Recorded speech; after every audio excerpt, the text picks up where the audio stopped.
universalización. Ese concepto está referido y acotado exclusivamente a los trabajadores, manuales y intelectuales. Ni siquiera está ahí la apertura a los familiares de los trabajadores, exclusivamente los trabajadores manuales e intelectuales. La otra cosa, importante, es que nos dice que es un sistema para proteger contra los riesgos. Es decir, la caja es una institución aseguradora. Voy a poner el ejemplo, como el INSS. Usted paga una prima de seguro de su automóvil, ¿verdad? Nadie puede llegar al INSS a decir, señores del INSS, véndame una póliza para mi automóvil y me arregle el automóvil que choqué la semana pasada. ¿Verdad que no? Mire, usted está loquito. Usted tiene que estar al día en su prima para que se cubra de un riesgo. Bueno, en la caja es igual. Hay que pagar una prima para cubrirse de un riesgo. Alguna gente dice, yo pago siempre el seguro y nunca lo uso, por eso soy solidario. No, por eso usted no es solidario.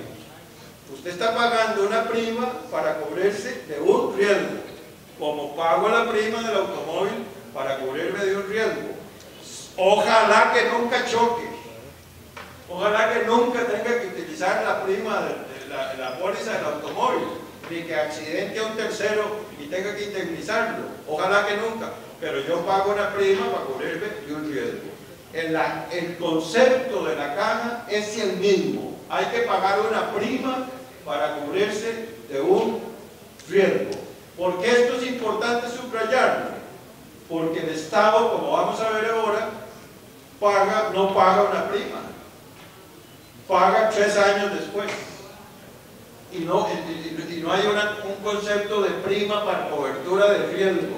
Y esto está en la base de la desfinanciación y de los problemas que está sufriendo la caja del seguro. Y la universalización, entonces, ¿de dónde sale? La universalización sale de una reforma a la Constitución en el año 61, una reforma que impulsó el diputado Enrique Obregón Valverde, el papá del actual ministro de Cultura. Y vean qué interesante, esa reforma no se hizo al artículo 73, sino que se metió en el capítulo de la Constitución donde se regula la tramitación del presupuesto nacional. Porque era evidente que el objetivo era buscarle la financiación a la universalización. Vean lo que dice este párrafo. Para lograr la universalización de los seguros sociales y garantizar cumplidamente el pago de la contribución del Estado como tal y como patrono, se crearán a favor de la Caja Costarricense el Seguro Social, rentas suficientes y calculadas en tal forma que se cubran las necesidades actuales y futuras de la institución. Si se produjere un déficit por insuficiencia de estas rentas, el Estado lo asumirá, para lo cual el Poder Ejecutivo deberá incluir en su próximo proyecto de presupuesto la partida respectiva que determine como necesaria la citada institución para cubrir la totalidad de las cuotas del Estado. Sí, ahí está clarísimo. La caja no tiene por qué tener déficit. En el momento que tuviese un déficit, simplemente se le reporta al Ministerio de Hacienda y el gobierno tiene que incluirlo en el presupuesto nacional. Vamos a desarrollar esto un poquito más adelante. Vean lo que dice el transitorio de ese artículo. El transitorio del artículo 177, en lo que se refiere a la caja, dice: la Caja Costarricense del Seguro Social deberá realizar la universalización de los diversos seguros puestos a su cargo, incluyendo la protección familiar en el régimen de enfermedad y maternidad en un plazo no mayor de 10 años contados a partir de la promulgación de esa reforma constitucional que se dio en 1961. ¿Por qué subrayo esto? Porque, bueno, decimos, y así se ha establecido, que yo pago mi cuota de seguro y que esa cuota le da derecho a mi esposa, a mis hijos, a mi abuelita, a mi mamá, etcétera, etcétera. Pero esto extensión de esa disposición, porque la cobertura de los familiares está contemplada dentro del concepto de universalización y el Estado debe asumir la responsabilidad que le corresponde. Vean lo que dice el artículo 74 de la Ley Constitutiva de la Caja.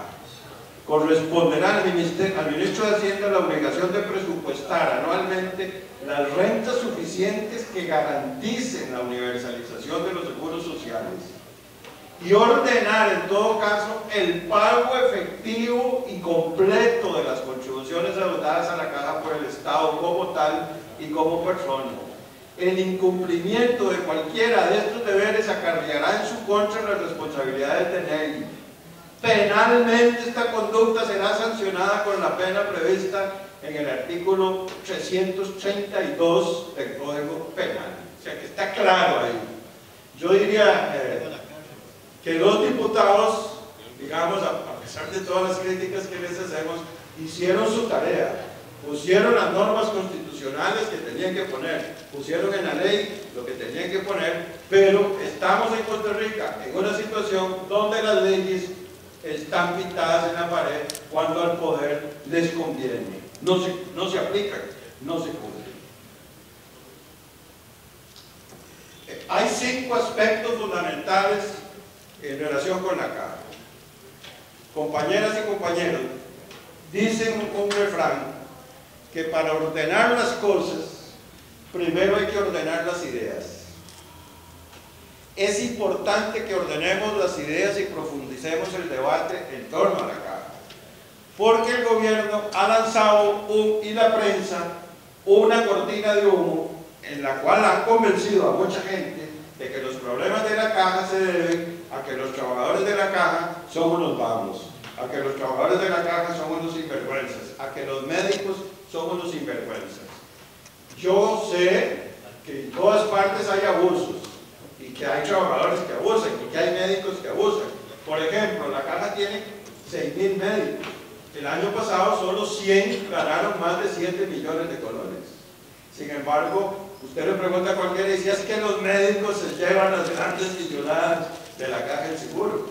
Pero muchos de esos médicos que ganaron más de 7 millones, si no se los pagara a ese médico, hay que pagárselo a otro médico, porque ese médico acumuló más extras o más guardias que se necesitan. Si no se le paga a ese, hay que pagárselo a otro. No es que se va a economizar. Pero se creó todo un contexto nacional de que los problemas de la Caja es por problemas administrativos, que hay problemas de sinvergüenzada, que sí, hay cosas de esas.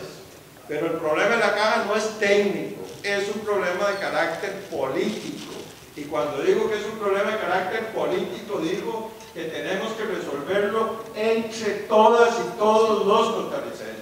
No es un problema ni de este gobierno, ni de la Junta Directiva. Obviamente, ahí hay responsabilidades importantes, pero este es un problema de carácter nacional, de carácter político, que tenemos que resolverlo entre todas y todos los costarricenses.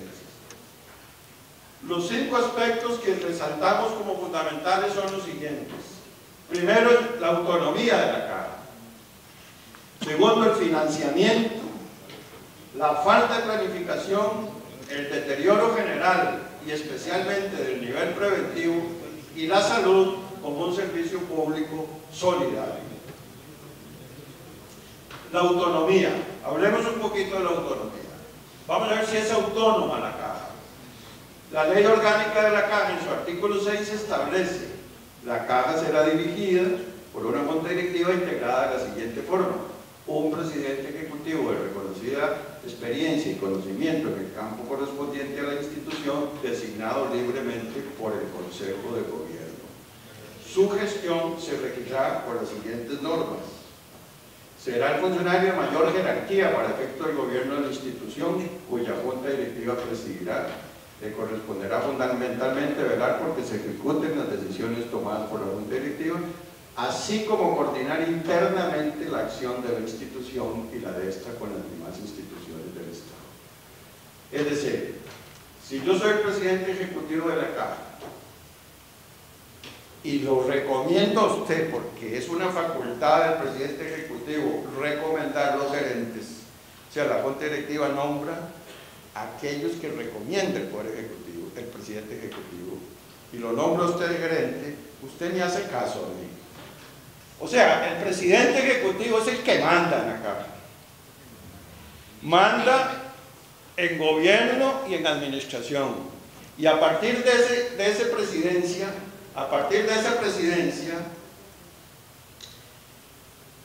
se nombran los gerentes de dedo, se nombran los directores hospitalarios de dedo, se nombran los directores regionales de dedo, se nombran los jefes de los departamentos y las divisiones de dedo, conforme a una cuestión política. Vean lo que pasó ahora con los gerentes. Resulta que la comisión esta de notables recomienda que se sustituyan todos los gerentes y todos los cuadros superiores e intermedios de la caja, y que su sustitución se someta a concurso y que se contrate a un equipo externo para hacer la evaluación de las ofertas. Eso fue una recomendación del grupo de expertos. En el 2003, vamos a ver, un trabajador que cotiza con la carga patronal, la cuota es un 15% del salario. 15% del salario.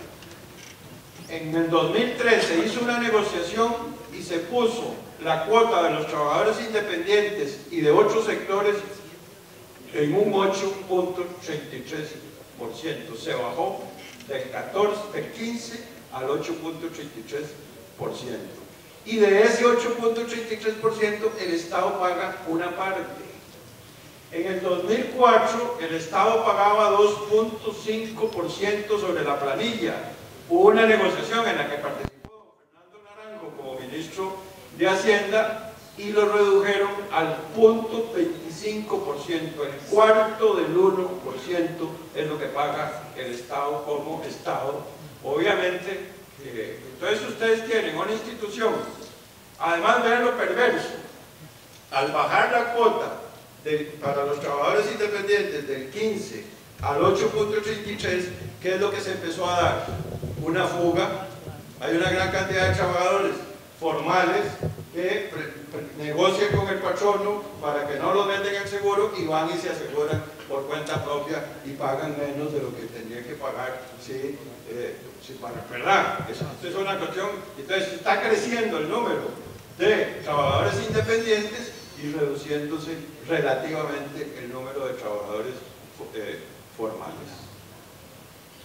Pero además quiero decirles una cosa, estos acuerdos de junta directiva son absolutamente ilegales, porque la ley establece que las cuotas tienen que ser las mismas, no puede hacerse esa diferencia, sin embargo lo hacen. Pero además hay otro aspecto. Estamos hablando del 15% o del 8%, pero la pregunta es ¿sobre qué base?